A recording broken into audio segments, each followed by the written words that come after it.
بسم اللہ الرحمن الرحیم۔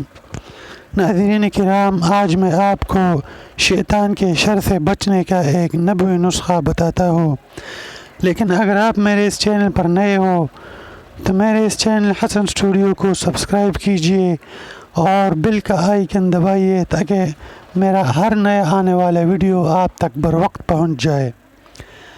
حضرت عبداللہ بن عمر بن عاص رضی اللہ تعالیٰ عنہ فرماتے ہیں کہ جب نبی کریم صلی اللہ علیہ وآلہ وسلم مسجد میں داخل ہوتے تو یہ کلمات کہتے: اعوذ باللہ العظیم ووجہ الکریم وسلطانہ القدیم من الشیطان الرجیم۔ میں مردود شیطان سے عظمت والے اللہ کی اور اس کی کریم ذات کی اور اس کی قدیم سلطنت کی پناہ چاہتا ہوں۔ ناظرین کرام، جس طرح ہم نے حدیث مبارک میں پڑھا، اگر یہ کلمات جو کوئی بھی مسجد میں جاتا ہے اور یہ کلمات پڑھ لیتا ہے تو اللہ پاک اس کو شیطان کی شر سے محفوظ فرماتا ہے۔ اللہ تعالیٰ تمام مومنین کو شیطان کی شر سے محفوظ کرے۔ وآخر دعوانا ان الحمد للہ رب العالمین۔